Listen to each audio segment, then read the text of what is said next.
Hello dear students, welcome back to my channel Edu colours.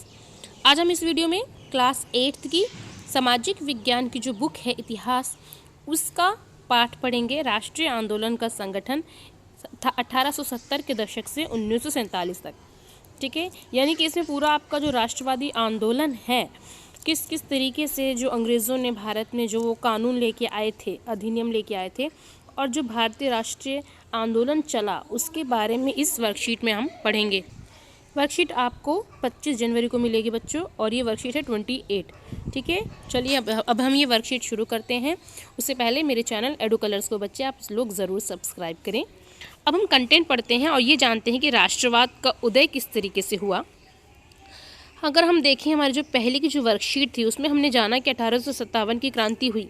ठीक है, सिपाहियों ने शुरू की, लेकिन ये क्रांति जो है उतनी सफल नहीं हो पाई।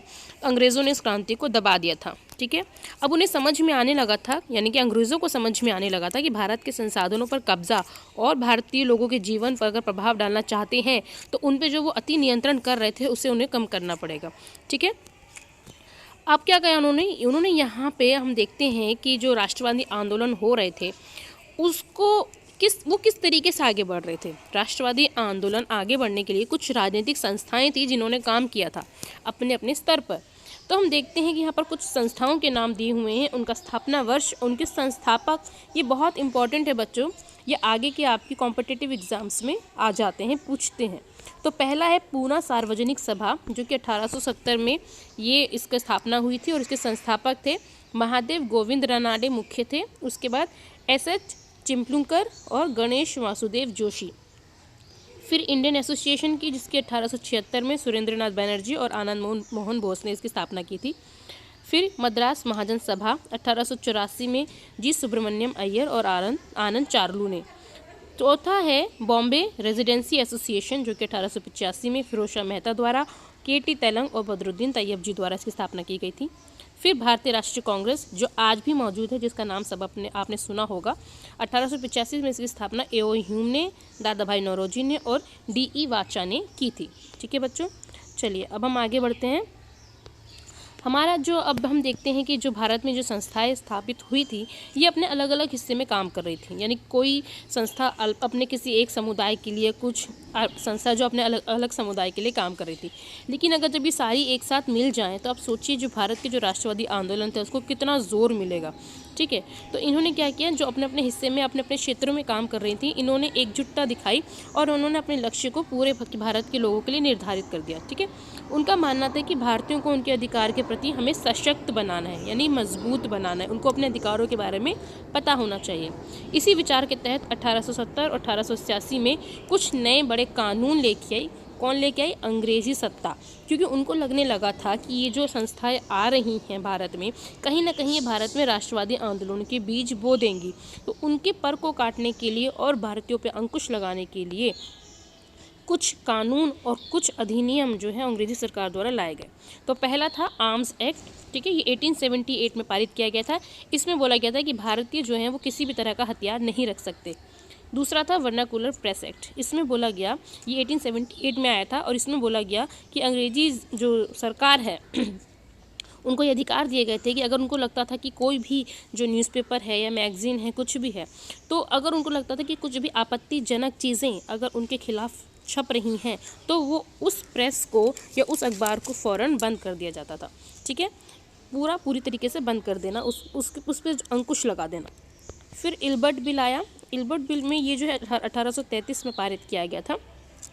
इसमें क्या था कि जो भारतीय जज थे वो अंग्रेज़ यूरोपीय, यानी कि जो यूरोपीय लोग थे उनकी जो सुनवाई थी वो कर सकते थे, उन पर न्यायिक कार्यवाही कर सकते थे।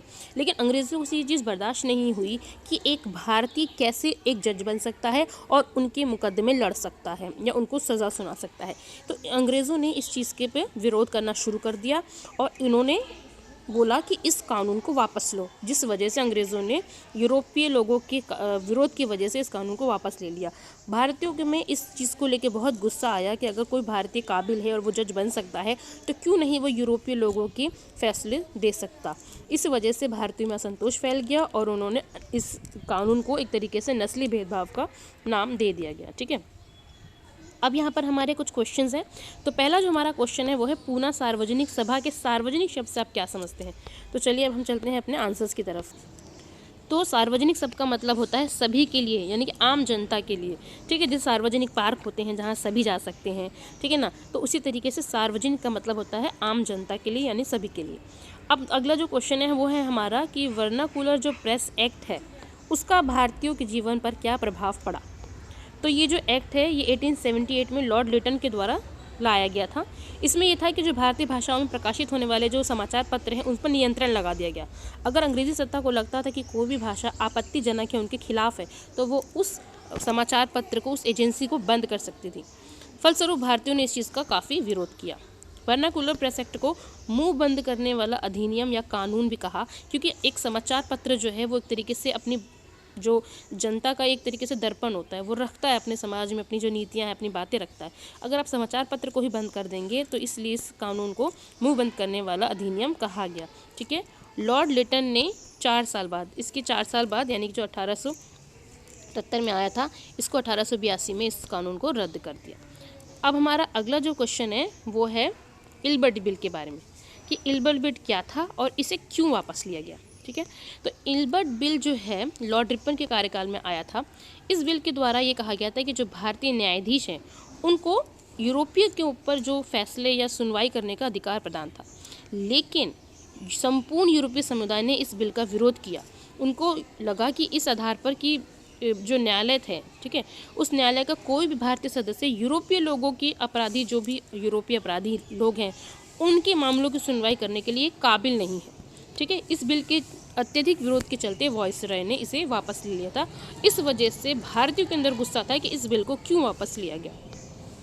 अब हमारा अगला क्वेश्चन है कि जितने भी बिल आए, आर्म्स एक्ट आया, वर्नाकुलर प्रेस एक्ट आया, इल्बर्ट बिल आया, इनमें से भारतीयों के ऊपर किस बिल ने सबसे ज़्यादा प्रभाव छोड़ा, तो हमें ये बताना है। तो देखिए, जितने भी बिल थे, चाहे वो आर्म्स एक्ट हो कि आप हथियार नहीं रख सकते, या वर्नाकुलर प्रेस एक्ट में जो समाचार पत्रों के ऊपर अंकुश लगाया गया, या फिर जो इल्बर्ट बिल के अंदर भारतीयों की योग्यता पर शक किया गया, तो इस आधार पर सबसे ज़्यादा जो हमें लगता है कि तो जो वर्नाकुलर प्रेस एक्ट था, क्योंकि एक तरीके से जो समाचार होते हैं, ये जो बातें रखते हैं अपनी, अगर इसी पे अंकुश लगा दिया जाएगा तो एक तरीके से समाज जो है वो अपनी बात नहीं रख सकता।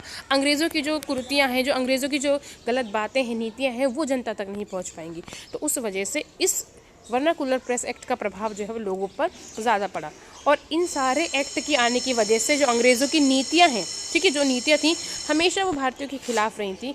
इन्हीं दमनकारी नीतियों के कारण भारतीय राष्ट्रवादी आंदोलन को जोर मिला। यानी कि जितने भी, अगर हम देखें, भारतीय लोग थे, इस आंदोलन के आ जाने से, इन कानूनों के आ जाने की वजह से भारतीयों के अंदर एकजुटता का भाव आया। तो बच्चों, यहाँ पर हमारी जो वर्कशीट है 8वीं क्लास की कंप्लीट होती है। मैं आशा करती हूँ कि आपको ये वर्कशीट समझ में आई होगी। अगर आपको मेरी वर्कशीट अच्छी लगी है तो इसे अपने फ्रेंड्स में ज़रूर शेयर करें। मेरे चैनल एडू कलर्स को सब्सक्राइब करें। वीडियो देखने के लिए थैंक यू सो मच।